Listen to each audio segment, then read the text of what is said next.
What? Good afternoon, ladies and gentlemen, and welcome to Get in the Herd. I'm Alex Bond. I am a peer leader, recovery coach trainer, house leader, and podcast host here at the McShin Foundation. This is a recovery podcast brought to you by the McShin Foundation. Even more importantly, I am a person in recovery from substance use disorder. What that means is I've not found the need to put any mood or mind altering substances in my body for the last, 11 and a half months, something like that, aside from cigarettes and energy drinks. Cheers to that. So I'm here with my good friend, Nathan. Nathan, it's good to have you back, my friend. How have you been? What? Well, listen, before we get started on me, I'm looking at you right now, Alex, and it looks like you lost some weight. Did you just recently get disemboweled at the IRS? Oh, man. It was not pretty. No one likes going to the IRS in the middle of the day and then having to go back to work. But you got to do what you got to do if you want a stimulus check. Well, hey, it is good to be back. And I'll tell you, what's funny, getting back, the house leaders, at McShin, we have 11 houses.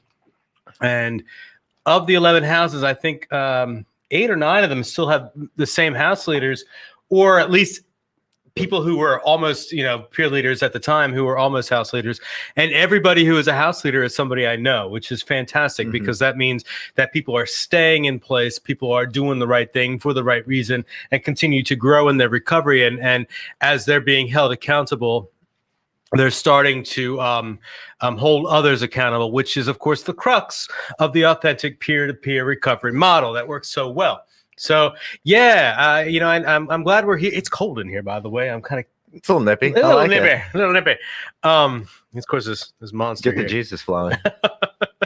But it's great to be back. It's great to see everybody. And I got to tell you, Alex, of course, you were one of the people I talked to most along this trip. So, I'm grateful for that. I'm grateful that even though you could not be there on the trip with me, I'm grateful that you were there, at least in spirit, with me, and somebody I could call on. So a couple of key facts from the trip here.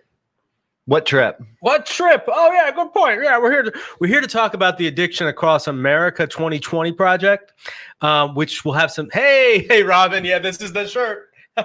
My sister bought me this shirt. She's got good taste. It's Texas. It's Texas, yeah.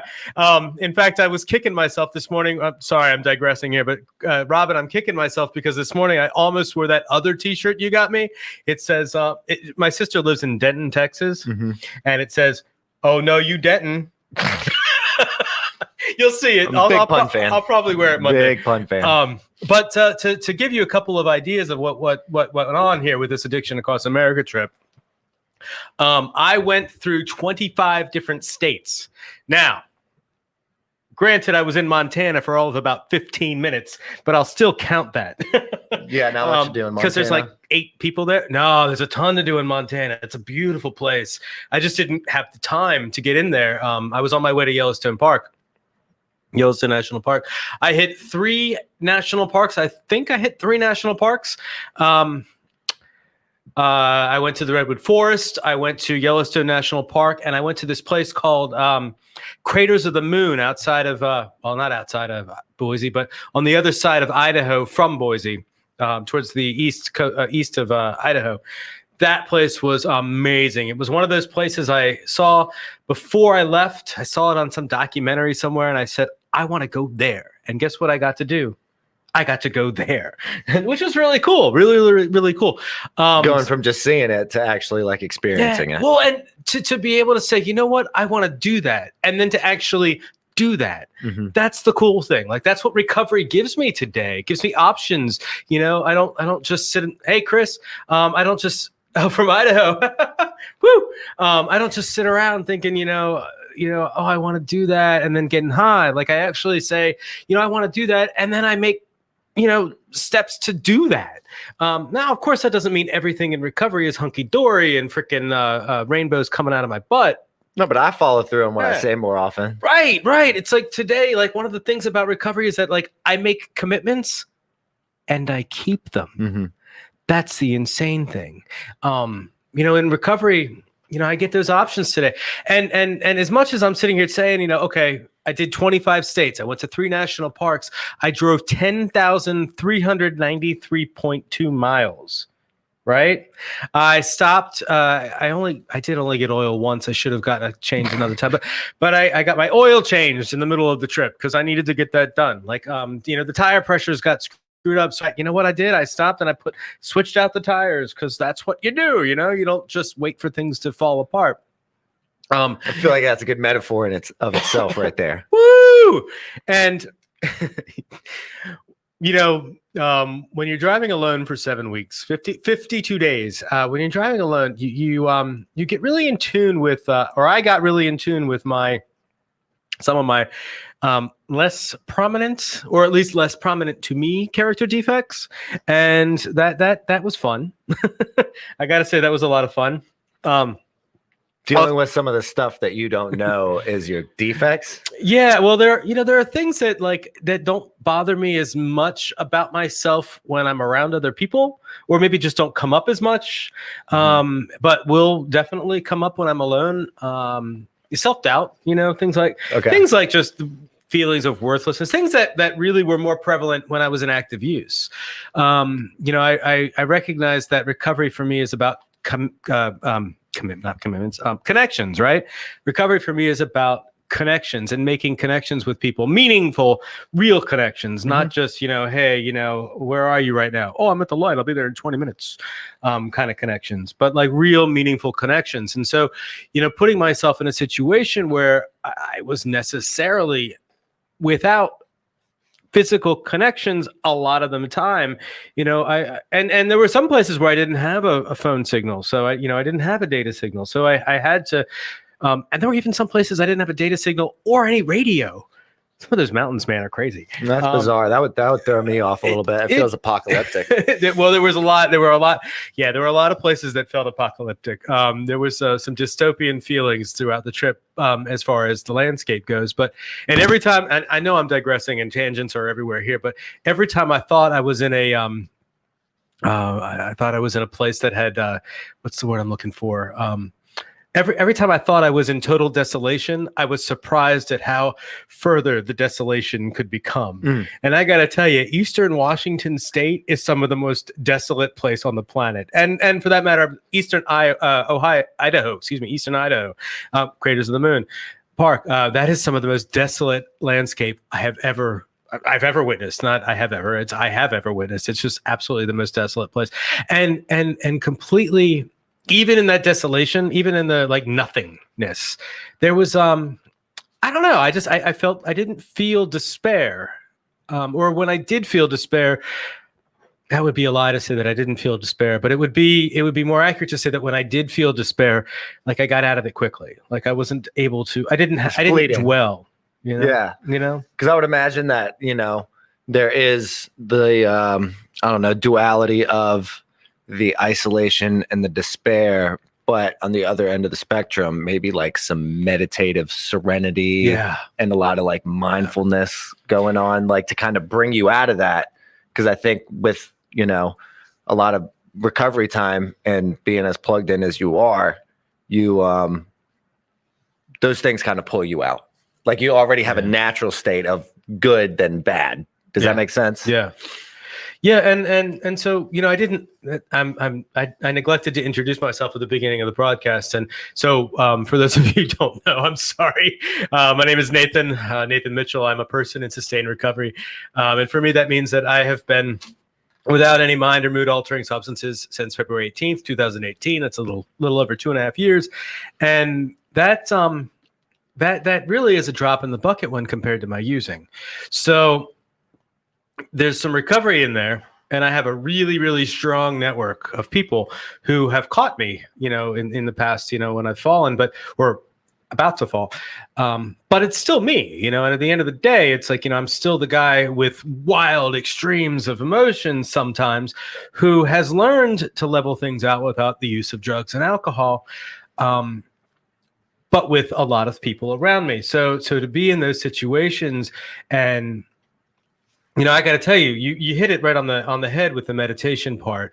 It turns out after driving for 52 days, around the country, I don't really like driving. You were amped too because you were like, I like driving. I got this new car. I've got it fixed and worked on, and I'm so excited to do this. And well, and it took you driving to exhaustion to realize this. Well, I'm a guy of extremes, right? But it turns out, no, it's not that I don't like driving. There's another level to that. But I'll explore that with my psychotherapist. But you could be driving with purpose, driving, driving someone to a meeting. It has a lot of like undertone purpose to it. Yeah, that's true. And at times you may have just been driving to the next location. Well, some of that, yeah, and some of that, yeah, and some of it was, man, I'm driving through driving at the Pacific Coast Highway in Central and Northern California is some of the most beautiful driving I did on this trip. It's also very, very dangerous, or at least in my mind, is very, very dangerous. You're going up some steep hills, very narrow, paths with rock cliffs on your right and sheer drops down to the Pacific Ocean on your left with 2 lanes.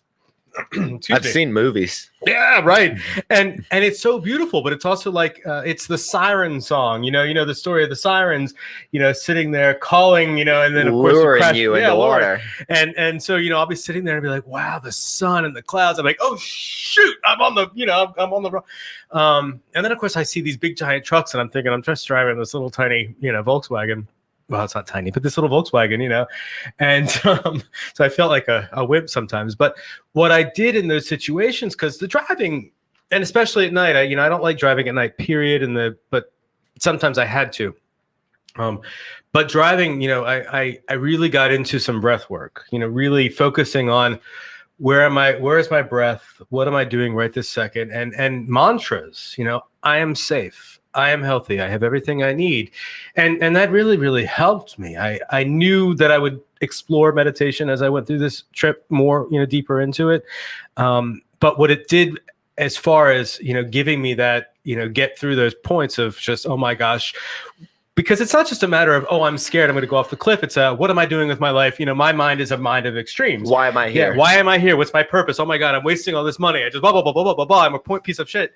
Pardon my language again. I'm sorry, but it's very easy for me to go off on that. Oh wow, there is nothing here for me, and I'm a worthless blah blah blah human. And oh, by the way, let's just go right off the cliff. I'm not going to go too deep into that, but there were some moments of that. Going through this whole trip, and I know I knew there would be. I've done enough. I know a little bit about my mind. I know how that works. And I've also done a lot of reading and talking to other people who've gone through experiences like this. So it's more of a, and did you read some Kerouac to prep? I haven't read Kerouac since for years, and but I did think about Kerouac a lot on this trip actually, and that when he wrote that he was high as heck. So I think I may have steered away from reading it simply because of that. I didn't want to have that drug and alcohol, the connotations attached to it. It's that. Because I wanted to, actually. That was funny you mentioned that. I did want to read that before I left, and I never got around to it. And, as I thought about it on the trip, I'm like, there's so much of those stories like that, where the whole idea is party, party, party all the way across the country and yada. I'm like, that wasn't the electric Kool-Aid, acid test, Keezy, all those guys. And the reality is that, I did party across the country. I partied all around the country. Yeah. And you know what? I did that without drugs and alcohol. I had a blast, and my sister's there. I got to see my sister. I got to meet my niece. I got to see my nephews. I got to see my brother-in-law. I love my brother-in-law. He's a good dude. And you can tell Adam I said that. I got to see my family, everywhere I got to stop and see my Aunt Grace, my grandmother's sister. I got to see my grandmother on her birthday. I got to see my aunt in Jersey and my aunt in Virginia Beach. I got to see my uncle in Jersey. I got to see my cousins in Idaho, which was really cool. And, nowhere along the way did I hide who I am, and what I mean by that is a person in recovery. And nowhere along the way did I have to feel, less than. The only person who made me feel less than is me. The only person who continues to ever do that is me. I don't allow other people to I don't allow myself to feel less than because of what you think of me. It's my head, that I worry about. And I think like the more that I checked in with you, the more, and now I can actually articulate it. It's kind of like an experiment in context, identity, and willingness. Yeah. It's kind of like your own personal experiment where you can kind of compare not only yourself throughout this journey to prior, then, and post, but also compare yourself along this journey in and of itself. Yeah. Because I don't know about you, but like I have a bad time of comparing myself to other people. Yeah. But the only way that I can compare myself is to other versions of myself. Yeah. No, I love what you just said right there, because I have a problem with comparing myself to other people, and I'm happier when I don't do that. And because I can see myself progressing. I can see myself going forward in there, and this trip, this 7 weeks, this 42 days, not 42, this 50 whatever it was days, this will always be, I imagine, a pivotal moment in my recovery for me. It was something I've always wanted to do, not just because I got clean. It was just something I've always wanted to do. And I had the opportunity and I took it. And, did I go over budget? Yeah. Did I spend money I could have saved to go towards, moving out and getting an apartment? Yeah. Am I living back in recovery residence again? Yeah. Is your connection with your higher power stronger? Oh, heck yeah. So that's kind of the trade-off I hear. Well, yeah. And so, no, but that's where I'm going with that, right? It's like, I put together some goals, and they got adjusted as necessary as we went through. And then some things I'm just like, that's not important. That's just not like my budget. I'm like, I got the money, let's do it. I don't worry about eating, and I've got a place, as long as I stay clean and sober, I've got a place to live. I've got trust with my family. I got to stay at my mom's house overnight before I left on this trip, which was cool, and see and hug her. As long as I stay clean and sober, I'm okay. And the other character defects, they are presenting themselves. It's kind of like a whack-a-mole thing. Sometimes I'm banging on one and something, but I deal with them as they come up, or I don't deal with them as they come up and they cause me more pain, but I don't use on them. I don't use on them. And then when those feelings of self-doubt, those feelings of negativity, that kind of stuff comes up, and it does come up. It's I have a mind that wants me to tell me that I'm a horrible person and that I don't deserve what I have. And I'm not better. Well, and maybe you can relate, because I think you said the same thing. It's like I have this, or you said it differently, but I have a mind that will simultaneously tell me that I am better than you and worse than you. Yeah. I'm all about that. Messed up. I don't think that's necessarily an addict thing. I think that's well, I don't know. I can't speak for other people. I try to do that. But I think it's exponential to addicts. Yeah. Yeah. I think that certainly helps, characterizes our disease, our dis-ease. So I don't know how to word this as a question, but I've been thinking and talking recently with people about, okay, so this is a disease that helps bring out our character defects as we've been talking. And I know a lot of people who lean on their disease as a cop-out for their bad decisions that they make.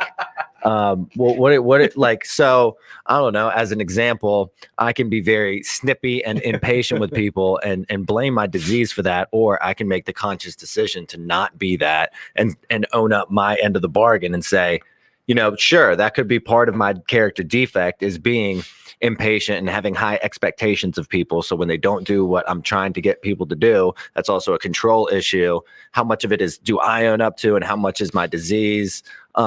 Did you have some of these experiences throughout the journey? Because it sounds like it. And I conscientiously am like, own my stuff more often than I want to, at least than I'm comfortable doing. But I have to make conscious decisions to say, okay, that's me being a jerk. That's me being impatient, not my disease. Even though I have a disease that might, stoke the fire, it's on me to let it control me and cause me to react instead of conscientiously respond and stuff like that. Did you have any of those sort of experiences throughout your journey? Well, Alex, I think it's like when making the decision to turn my will and my life over, it's not just about the drugs and the alcohol, right? They say when the pain gets great enough, I'll stop. And I think that's the same thing for me as far as as character defects, and one of my character defects too is to blame other people, or in this instance something else, my disease, because my disease is not me, right? And I don't want to own the fact that I like to speed. I have a lead foot, and I can find plenty of people, I'll give you, already know this story, but I can find plenty of people who will co-sign my BS and allow me to get away with, that, speeding. But the reality is, I do something illegal, I get caught, I get in trouble. I mean, there's nothing wrong with that. We have safety. Well, there's nothing wrong with the police doing that. And in fact, as I drove 10,393.2 miles. And in the last 2 hours of the trip, I got pulled over for speeding. Welcome to Virginia. Here's your speeding ticket. It's so perfect. I know. And it wasn't even just a speeding ticket. It was a reckless driving because I was going 88 in I don't know what it was, but it was 3 miles over the reckless limit. And when I got pulled over, I was, in my head. But of course this would happen in my state. I know. Well, I'm 2 hours away. I have to pee because I always have to pee. And I really just want to be wherever I'm going to be tonight. I don't think I had a place to stay set up yet. And I was just ready to be back, and I think I had something else to do. Anyway, it doesn't matter. But, I got pulled over and there were a couple things about that. I was like, first of all, I got pulled over doing 88 miles per hour. So, of course, I had to make plenty of jokes about, time travel. But more importantly, I texted a couple people what was going on right afterwards. And, some people were like, that dick, talk about the cop. And I'm like, no, the cop was doing his job. And I commend him because, frankly, there was a tiny little part of me that thought I was going to get pulled out of the car and searched. I didn't really think. I joked about finding out that, of course, I don't have any warrants for my arrest. But I was pretty confident that all my legal stuff is taken care of.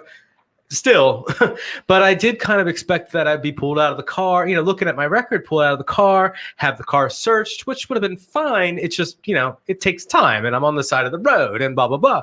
And you're ready to get home. I'm just ready to get home. That sense of worthlessness and lack of confidence comes in. And it's like, are you sure there aren't any warrants? Like, that's how my brain works too. Right.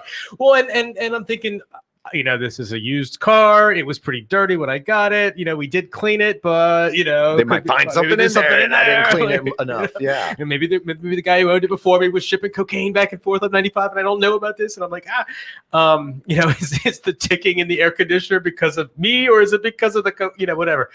And that was going through my head. But I mean, I answered the cop pulled me over. I put the flashing lights on. We pulled over the side, and I put my hands on the top of the, I did what I was supposed to do, except for the speeding part. But I got and I got my ticket, and that was it. And he didn't search the car.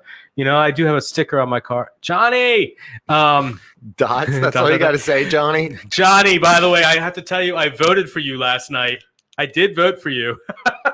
I'm sorry you lost. That's another story, but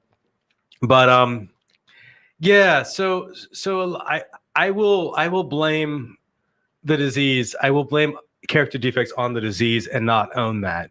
Speeding is one of those things. Not getting to work on time.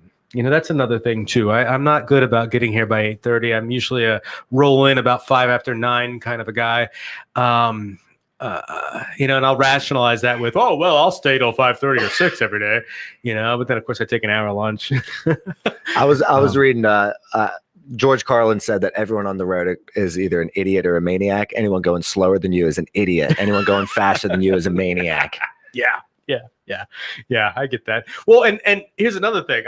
I'm glad he only clocked me at 88 miles per hour because I know, anybody who's driven out west, you get those really long and flat straight roads. Woo! You look at now, and I'm like, ooh, I'm going 95, and you don't even realize it. Well, now one of my character defects that I realized working with a sponsor is I have unrealistic expectations. As I've mentioned, we've talked about it before. Of yourself or other people? Both. So a lot of the times I don't expect a lot out of myself. So that way, when I achieve my things, they give me this overwhelming sense of confidence. Like if I set the bar right here and then I end up here, it's because I'm the greatest human ever. Like that sort of thing. Yeah. And then, geez, when I give other people stuff to do, or I'm working with other people, or in a house leader role, I expect everyone else to be up here.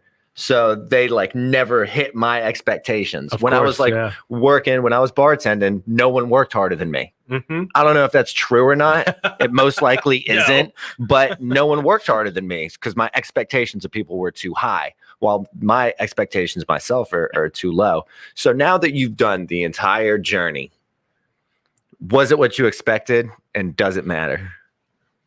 Oh, that's a really good question. Well, the second half is a really good question. The first part, I mean, the first part is what I'm tackling. You know, I'm tackling in my brain now because 42 to 38. Yeah, he's talking about the vote last night. I'm human, so of course I did create expectations for the trip. I tried my darndest not to.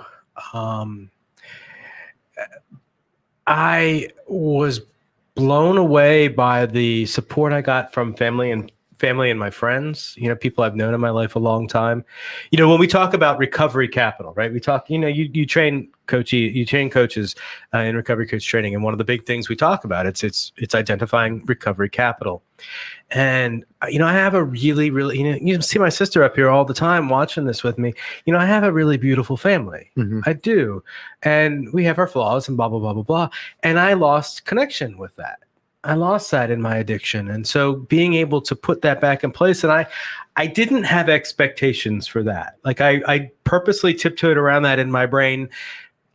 I mean, subconsciously I did, of course, have expectations, but I purposely went, it's going to be what it's going to be, you know? And I guess if anything, I was, you know, it because I tried my darndest not to put expectations. I mean, anything that happened that was positive, of course, was amazing. And it far exceeded the subconscious expectations I had. That's the biggest part. And, you know, some of the other things, like I'm a very impatient person, mm-hmm. you know, and so, you know, I'm a person who will get stuck in my head about something. You know, I got to San Diego and I could not get out of my head for 3 days. I had planned for 3 days. And I got stuck in my head. I had some work stuff I had to do. And I did that. And I did some Zoom meetings with Chris Spallina and Campbell Lillard, you know, the from the Phoenix. I was wearing that shirt yesterday. From the Phoenix. I did some of their groups with them. And then I just stayed in my room for 3 days. Like I literally did not leave. You know, I just got food from the vending and and it was a nice, cute little hotel. I mean, and it's in San Diego. So even though, you know, we're at the beach, it was actually kind of chilly and the evenings were cold, which was lovely. I didn't do anything. The very first night. Was that just the exhaustion and the I need some me time correlating with San Diego? Or was it just like, that's just where you ended up? Or like, what spawned that? That's a good point. It's because everyone needs me time and you're working and doing a lot. So it's kind of like to be expected eventually. You know, I think one of my character defects is that I will blame stuff like that on a me time instead of actually diving deeper into what's actually going on. And I think I froze. And this has been I mean, I can identify this as a pattern in my life where I will freeze and not do something because I'm terrified of the next step. And I know, like, what am I terrified for? I'm going to keep driving. But I think I don't really necessarily know. This is where I'm not doing the work here. This is what I need to do and I still need to do some work on this, but it's like, why did I get tripped up in San Diego? What happened in San Diego? And part of it, like I'm exploring this for me because I had just come out of Western Texas and I booked through to San Diego. I didn't really stop in New Mexico and in Arizona, and in West Texas, I was alone, like in a good way. Like I think I put West. You said Texas was your favorite part of the trip. Texas was my favorite part of the trip, and West Texas especially. I mean, seeing my sister and my aunt was really cool in Houston, and Joseph Hogan Sanchez.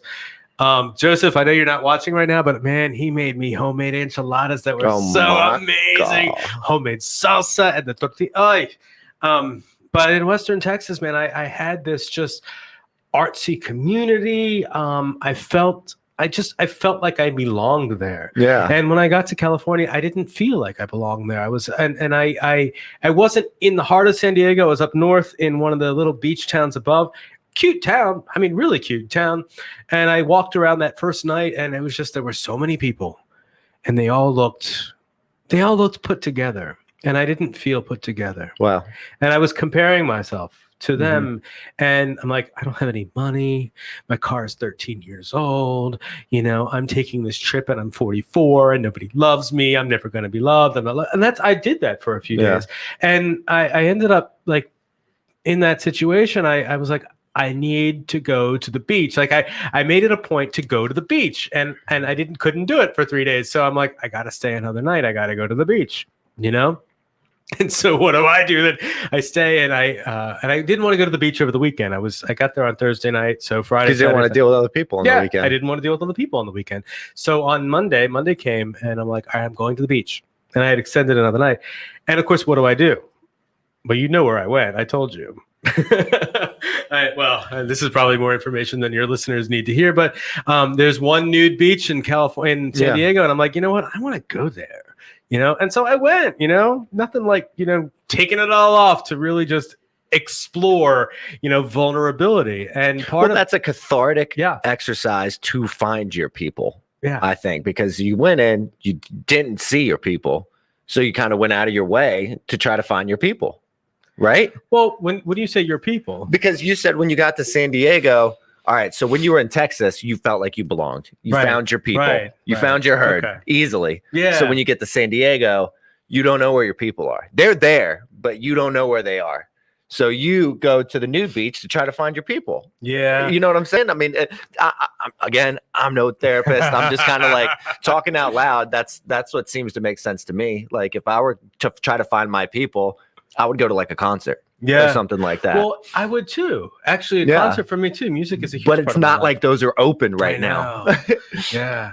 And I don't know that I found my people at the nude beach. That's what I'm saying. It's an exercise too. Like you got out of your comfort zone. I think I got some instant gratification out of there because, you know, look at some beautiful bodies.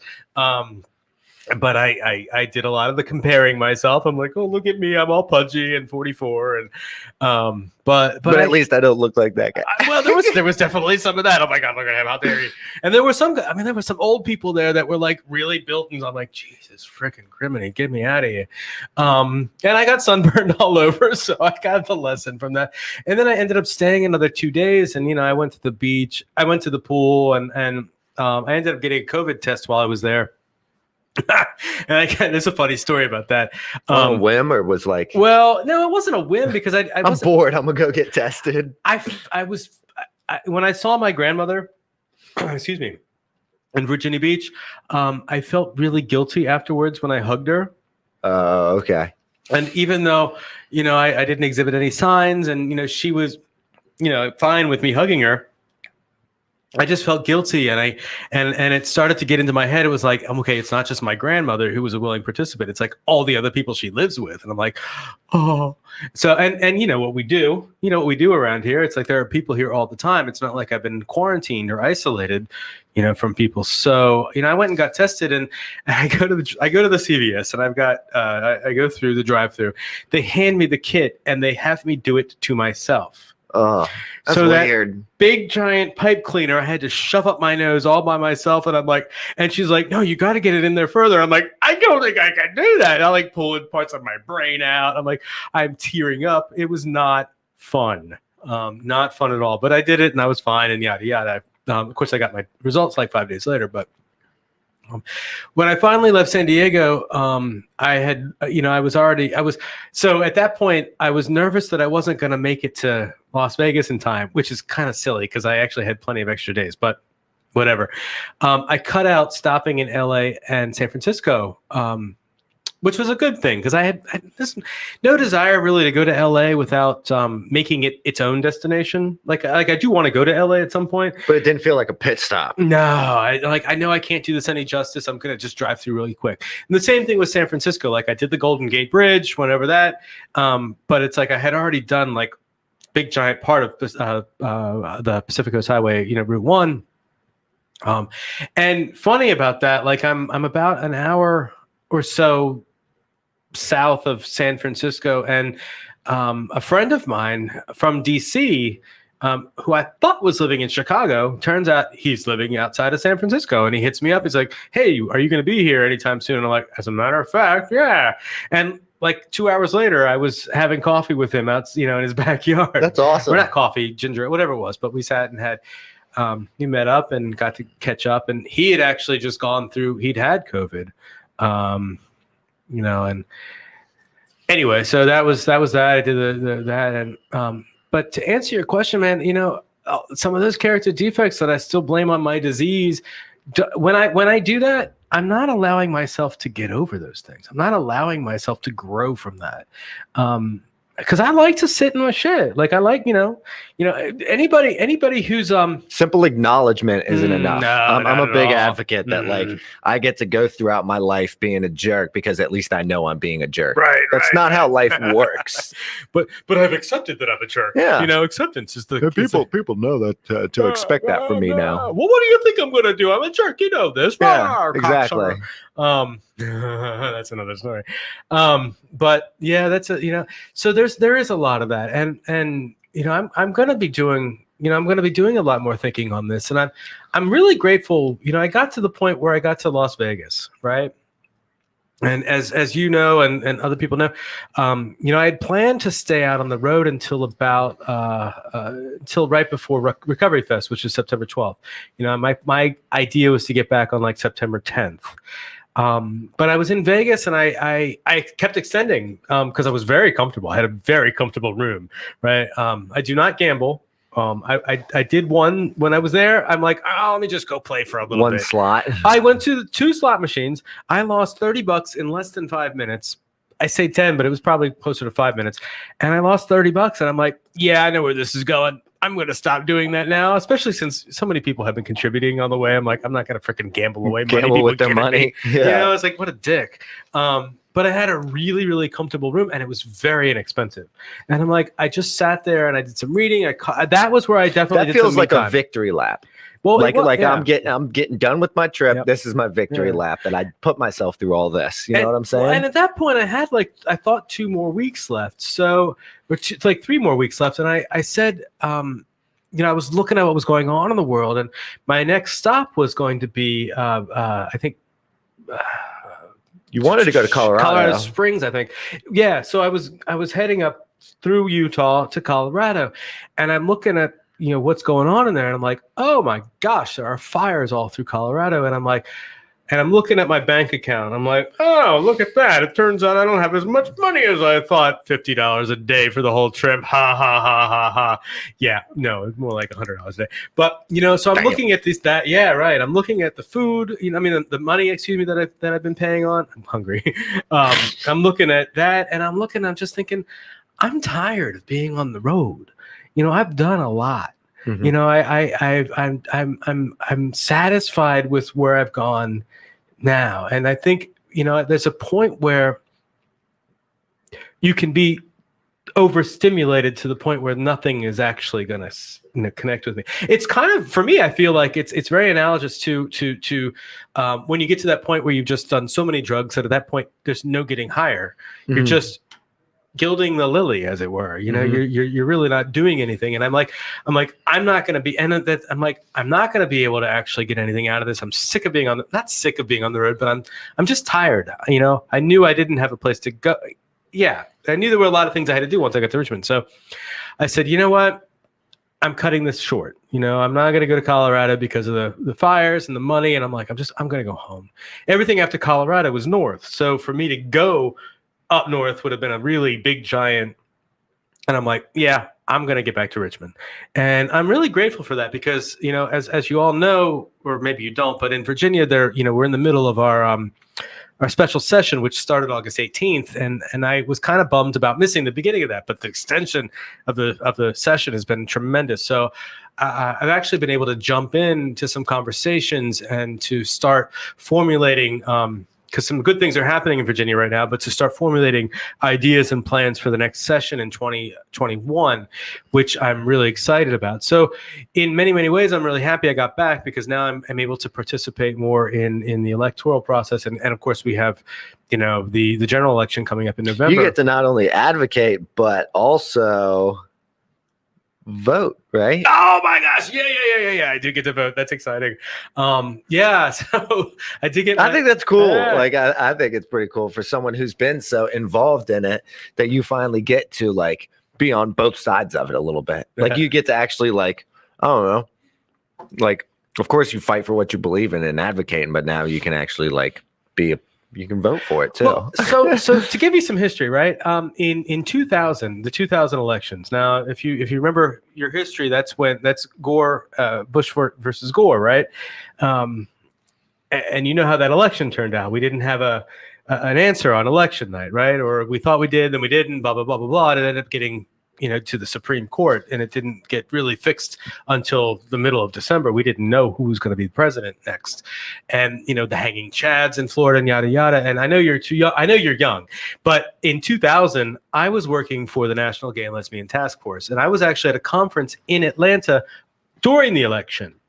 And we had done get out the vote work. I've been on the phones and having I ran the volunteer program. I had the volunteers in and doing this and this and this and the calls and the signs and because I'm in DC and yada yada. And in 2000, I'm with 2,500 queer activists in Atlanta, and we see the results. And at the end of the night, we're thinking Gore won. So everybody's like, "Yay! Oh my gosh!" And we did it. Yeah, and going back into the primaries of 2000, Howard Dean was a big contender at the time until he did his famous "Iowa," in Iowa. But what makes Howard Dean so important about that was he had been the governor of Vermont, and in Vermont, the year before, it was either 99 or 2000. The Supreme Court or the Superior Court of Vermont, whatever it is, their top court, they had handed down a verdict that said that although they didn't have to make it marriage, they had to have something equal to marriage for gay and lesbian people. So what became law in Vermont was this civil union thing. Now, there was other types of unions all throughout the country, but this was comprehensive and was a model for a separate but equal state that we thought we were going towards. And it was a pretty revolutionary at the time. It was a big deal. And Howard Dean was a champion of this, and we thought he might. So anyway, the Democrats were on board with the civil unions thing, and it was a big deal. You got 2,500 queer activists who, by the way, they put us in a hotel with the Marine Corps ball at the same time, which was really funny. Made for some interesting elevator rides. Dialogue. Yeah, right. Very, very uncomfortable women and very uncomfortable guys. But it was a big letdown. The next morning we got up and so the lessons from that is that obviously voting matters, and obviously getting out the vote matters. And so in 2016, I got arrested. My first arrest, I got arrested October 31st. I got on Halloween, and I was able to vote that year for the president, and all the down ballot votes. But I had my rights taken away because I became a felon in 2017. So going forward with that, I had to do my time as far as my, the things that happened to me, and my story is long and convoluted and boring, but suffice to say, I got off of probation in April, which is part of the reason why this trip happened when it did. Excuse me. And why, I was keen to take it now. And when I got off probation, one of the first things I did was make sure that I applied for restoration of my rights. So yeah, I get to vote. I'm able to sit on a jury now, and I don't think this is going to happen anytime soon, but who knows? I'm able to run for office. Oh yeah, maybe I'll be the mosquito killer or the dog catcher or something. King Fly Swatter. Yeah, no, don't look to me to run for any elected office anytime soon. But it gives me more freedom. I don't have my, some things, lessons learned through this whole process. I had no idea, that my rights would be taken away. Virginia's got some of the most backwards ass laws when it comes to how we treat, convicted felons, and how you do your time, you should be able to be done. You do the crime, you do your time, and you're done, right? And that's just not the way it is in Virginia. So, learning through this process are some things that, I had thought were so important and just they were there. And it turns out, there's always more work to be done. And guess what? I have a personal connection. And guess what? I'm a loud mother. And I want to talk about this stuff. Like, it's absolutely insane that a person with, and my felony is, we could talk about degrees of felonies, yada, yada. I believe that all felons should have their rights restored automatically when they get out, yada, yada. The reality is I'm a felon because I have the disease of addiction, period. End stop, full stop, boom. I am a felon because I was caught with drugs on me. I have a possession charge, a possession conviction. That's it. Hands down, that's it. Now, did I do any other things that might have been felonious? Absolutely.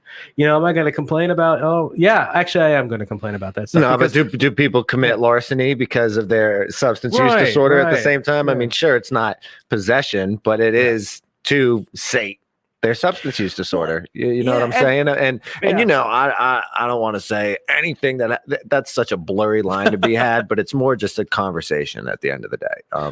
It is. And more people, and I mean, people. So the line's got to be moved a little bit at least. Yeah. Well, and more people, like, I've heard talk, but like, we've heard more and more people that are policymakers, our legislators, who are making the distinction, who understand the subtle differences between, somebody who's just, what is the motivating factor behind what they're doing? Sure. Are they caught in the grips of a disease? And even I go back to a conversation we had. I don't know if you were with me or not, but we had with the prosecutor, the Commonwealth's attorney in Richmond City, Colette McShin. And I remember distinctly the conversation with her because at the very end, I asked some questions and I always ask the gratitude thing, but she asked if she could ask me a question. I said, well, of course. And she asked me that would I have stopped using if I hadn't been arrested? And I that has been on my mind, for a long time. And I was always thinking that before her asking that. But when she asked that, it made me realize, I'm like, she's a Democrat, more inclined to vote in ways that I think are more, personally, my personal opinions, not necessarily that represent McShin, blah, blah, blah. Because I do vote, I vote recovery. We talked about that, Johnny, yesterday. I vote recovery. But at the same time, here we have this black female Democratic prosecutor, whose husband is a U.S. congressman, in Washington, who represents the fourth district here in Virginia, who has knowledge of all these things. It's not like she's, a moron. She's extremely talented, smart, thoughtful person. And she's asking me this question, like, it's not that black and white. No. It's like, I don't know. I can't answer that question because there was not another option presented. That's exactly what I'm thinking is it's like, I don't know. Would you have liked steak if it was forced in your mouth? It was like, no. But if someone was like, hey, maybe you should try out this steak before I just shove it in your mouth. Right. You know what I'm saying? Like that's how I think about it is maybe if I was busted and then redirected to a mental health care solution, a certified peer recovery specialist instead of a CO in Henrico jail, maybe it'd be a different story. But I don't know because I didn't get that option. Well, and I'm really grateful she asked the question, and I think she, I answered it similar to what you're saying. I mean, I'm like, I don't know because I didn't have another option. And the fact that she asked that, she listened and she didn't talk back at it. Sure. I think that was a good first step. And it's like, okay, good. There's a conversation. Like, I know she's been, and it goes to, the stuff that John talks about, that USA flip, that Portugal model, which I'm a huge fan of, right? Let's funnel the money into proven solutions, authentic peer recovery support services, treatment, recovery, boom, treatment, recovery. Let's just talk it all damn day and not put people in jail because of a disease, right? And there we can see it. We can see that it works. We just have to continue to show that it works, we who are living it, you, me, our listeners, mostly, Todd, we are living it because we're living proof that recovery works right here. And if we can do more of what we do, and stop people going into that, I'll go on a soapbox with that industrial prison complex, if we can get more people into recovery, we're going to save want to be crass about it, we're going to save money over the long term, but we're going to save lives. We're going to create lives that are worth living. We're going to put people back with their families. We're going to help get this communities back together. We're going to see, we're going to just see progress instead of putting and destroying lives with bogus BS. And I feel, as I even told Colette, I said, I'm really grateful that I've gone through that experience.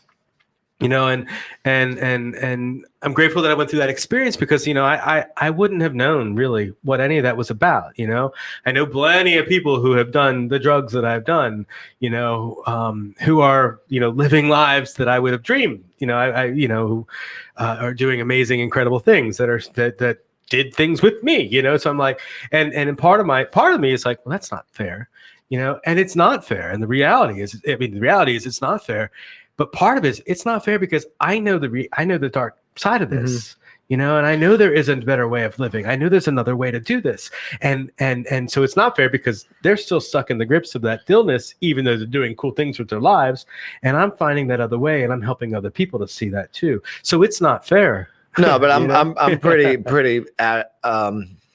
I believe that it is not our knowledge that shapes us as much as our experiences. Yeah. Anytime that I've ever disagreed with someone, it's because of some sort of history that they have to think the way that they think. You know what I'm saying? It's not like I get all this information and that makes sense to me. People are usually very rooted about divisive things because of something that happened to them or something close to them, especially in something like this. Yeah. And, and I was communicating with a person in jail about this. I was like, why do you believe that at all? And he told me his history with what we were talking about. And I was like, I strongly 100% disagree with you, but at least now I know why you think the way that you think. Yeah. You know what I'm saying? And again, that's just dialogue, which is, part of the process. Well, our experiences shape our reality. And, we talk about early childhood trauma. Hey, Ben. Ben, you're the man. We talk about early. What is it called? What is ACE? It stands for something. ACE. Childhood experiences. Accentuated. Anyway, accurate. I don't know. There's the whole. This is a subject like I'm becoming more and more fascinated by early childhood. But childhood trauma that informs adults and where we are, because I think, I look back and in recovery, like I forget I've pushed so many things down for so long and things bubble up. What I'm learning through the process is that, the people that may have hurt me too, got hurt as well. Sure. So it aids in my forgiveness of them. It's like, why am I carrying this burden of hate towards you or this burden of anger? Because you're carrying it too. It's like, we could just drop that. I could just put it down. You're not hurting me anymore. I don't have to. And in fact, if I continue to think about it and let that inform my present, well, then I'm just letting you hurt me more, even though you don't give a crap. You don't know. Mm-hmm. And I find that, I know you're a recovery coach. I'm a recovery coach here. I people tell me all kinds of things. People tell me all kinds of things about their lives and experiences. And of course, I'm not a licensed therapist. I'm a guy who's gone through some things in his life, and I found recovery and recovery seems to work for me in my life and things can be a lot better for me in my life. I'm a person, I have ups and downs and stuff like that. But on the whole, life is freaking amazing. And I never thought I would have anything like this in recovery, especially when I got arrested, when I hit that point, I never thought that I would be, literally, calling up delegates and senators, state senators, and talking to people, on the regular. I never thought in a million years, like I'm sitting here looking at the people who are talking to me right now, and I know, Ben is this incredible person I live with, and he's incredible. Ben, you're a role model to me in a lot of ways, and you probably don't even see that. I tell you that all the time, and I don't think you necessarily believe it when I tell you that, but you really are, man. I love you to death. Robert right there, man, comes in and shows up, and he wants to continue to help people because he experienced a really horrible loss in his life, and to make up, to balance that out. And so I don't know, Robert, I won't speak for you, but I just love that you keep coming, and I'm glad you invited me out to lunch. And of course I'll have lunch with you. Johnny Fab, I don't think I've actually met in person, but I know, what, you're doing and what I do, together, yesterday, my sister, Chris, all these people right here, we come together to try to fix and live in the solution, right? It's not always going to be easy, and I don't know where I was going off on that. It's not always going to be pretty. It's not always going to be pretty. But this last several weeks on the road, man, really, really helped focus my sense of purpose. And COVID has too, man. I got to tell you, one of the blessings of this whole freaking pandemic is that I have been able to very easily just push negativity out of my life that I just don't need. Some people, unfriend. I've been using more the unfollow button, but unfriend. I'm like, I don't need to hear this. I don't need to see this. And it turns out I don't care about this or that or the other, and not that I'm closed-minded. It's just, I only have so much time in my day, and I want to focus on where I can do the most good. And I find it here in this place, in the McShin Recovery Resource Foundation. I love this, but I love the opportunities. I love the voice that I have now. I love the voices of the people I work with. I love being empowered to have a greater voice, and I love being empowered to disagree too. I disagree with my bosses occasionally, sometimes ridiculously loudly, but most of the time, it doesn't have most all the time. I know exactly where the people I work with are going, at least, I know that the people I work with are focused on making a difference in the lives of the people who come here. And that's why I'm so proud to be here all the time. I'm so proud to work here and live in our housing and to meet people like Ben and Robert and you and Todd over there. And my ear just thing came out. No, we're all on the same team. So it's just a matter of you know what I'm saying? And anyone pro recovery is on the same team. We just made different ways that we want to approach the solution, or we might all disagree on what the problem is. But I think a lot of times the problem is is so much bigger than us that it's hard defining it from different angles sometimes because we're all looking at it from a different lens and perspective.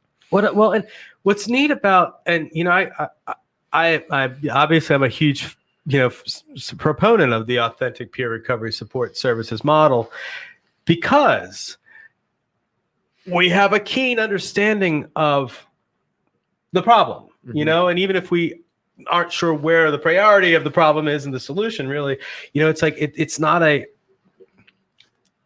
first of all, the idea that one size fits all is a bunch of bogus bullshit. And so we know that. Absolutely. But also being able to, recognize that it's not just about, stopping the use of drugs and alcohol. Like, we got to fix everything else. We got to hold each other accountable. We got to stop the other behavior that's associated with the using and the lying, the cheating, the stealing, all the things. I joke about that because it's in the literature, and get into the solution, which for me, is compassion, honesty.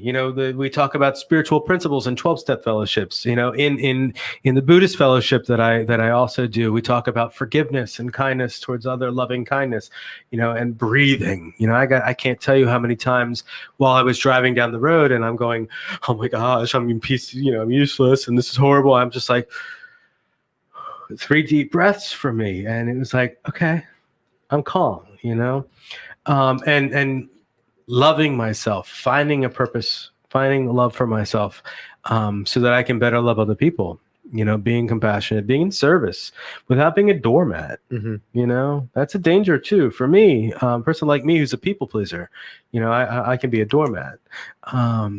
So recovery for me is a beautiful process. And this trip just was driving is such a metaphor for recovery. Yeah, man. Driving is perfect. Such a metaphor. Yeah. Because as much as I joked about, turns out I don't like to drive, ha ha ha, I do. I mean, I loved the visiting. I do like the driving. I like the sightseeing and whatnot. It's just like recovery for me. It's like, of course I love the recovery process because, I'm not that, I don't have the constant validation that my disease wants, that I'm a worthless piece of shit. Because the pit stops and the fun things you do on the journey are the ups, and the driving is the going to work. You know what I'm Yeah, saying? That's right. how I see it, is doing the things that we have to, getting the oil changes, the brushing your teeth and making your bed. It's like, it's do all what's maintenance. right in front of me. Drive what's right in front of me. I keep worrying about the corner. For me, going around those mountains, it was always like, oh my gosh, that's a really tight corner. And it's funny. I mean, like you can be going downhill and turning at the same time and not seeing what's there. And I'm like, I'll be terrified. I'm like, no, just follow the faith, but also just follow the freaking roadmap. It's right there. Mm-hmm. There's a line on one side. There's a line on the other. It's like, I can do this if I just do the right thing in front of me, the next right thing in front of me, and just continue along that path. I'll be fine. I don't have to worry about what's around that mountain over there. So yeah, a lot of that. And the metaphor continues with the speeding. I want all this recovery, and I want this recovery now. I want to be all done. I want the relationship. I want the apartment. I want the car. I want the job, and I want everything now. I want it yesterday. I've got 30 days clean.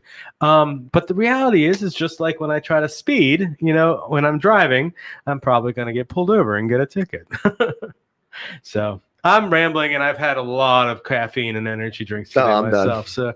But what are you grateful for, Nathan? Man, I'm grateful that I can come back. I'm grateful that I can come back and bring that experience with me, and I'm grateful that experience is continuing in my recovery. Is building my recovery. I'm grateful that my recovery continues to grow. Yeah. Todd, what are you grateful for, man? Grateful for the metaphors. Metaphors are always good. Metaphors are tight. It helps put things in perspective. So I completely agree. I'm grateful you're back, buddy. Yeah. This is so fun to just like chop it up for an hour. Just with microphones in front of us. I know, right? It's beautiful. I'm grateful for this place. I'm grateful for another day clean. I'm grateful to have so many cool things that I do in my life that don't have any sort of like ulterior motive or like substance attached to it. Like just doing cool stuff for the sake of cool stuff is like super cool to me. Yeah. Like just doing things because I want to, instead of like, because I need to gain this or because I want to make, you know what I'm saying? Just like lack of ulterior motives, or being very upfront about why I'm doing something. So yeah, I'm just really grateful for that. I'm grateful to have you on, buddy. I'm grateful to do this, dude. Oh, yeah. I missed you, man. Yeah, I missed you too. I did. And I'll tell you, man, in many ways, I'm glad that you didn't come with me because, forcing myself to do that, and it was a deep dive that I may not have done as much of with you around. However, I talked about possibly going to Florida in the fall or winter. I've talked about other trips, and I definitely think you'd be an excellent roadie. What's the word? Get in the herd. Get on the road. Get on the road. Oh, I like that. Get in the herd. Get on. Yeah. And for everybody, I don't know how many people are actually still watching right now, but for everybody who participated and put music on my playlist, you never did, Brett. But everybody, I texted you axioms and jokes. You did. I'm just fucking with you. Oh, sorry, messing with you. Todd's shaking his head. Got to go back and scrub that. This is a tough one to get used to. Oh, yeah. That's all right. He's gonna cut all this out. Yeah. I'm in danger of bloviating here. But the playlist was really awesome. I'm glad for everybody who contributed music to that playlist. Of course, everybody who contributed housing, food, financially, I'm really grateful for. And of course, I'm really incredibly grateful for all of those who, just the calls, the texts, Ben and I texted a lot too. I sent him a lot of pictures, back and forth. And I'm really grateful for that. So, and of course, Todd, man, I talked to Todd a lot too. So yeah, anyway, boom. Okay, you want to close this out? I'm sorry. It's your job now. I love you, Nathan. I love you, Todd. And hey, God, I know, right? I know. I understand that in October we're supposed to find out that we won or didn't win. No? I don't know. Ay. All right. Well, I'm going to shut the heck up and let you close out. Love you. Bye. This has been Get in the Herd. Get out there. Thanks, Todd. Thanks, Nathan. I love you all. Have a wonderful afternoon. On the road. One thing we do here, we always educate our participants. I want you to leave here after your 30, 60, 90 days or however long you stay and leave. I want you to be educated about the disease of addiction, about substance use disorders, what you need to do to personally recover. But I want you to know why we don't have the support we should have. I want you to know where all the funding goes, what the thinking is of our culture, why we're the way we are. And just for the record, everybody put their right hand up. I hereby deputize each and every one of you as an ambassador to be a face and voice of recovery from here on out. You've just been deputized. You just became ambassadors of a recovery movement, an authentic recovery movement. What authentic means is about people in recovery themselves. This is our call to action.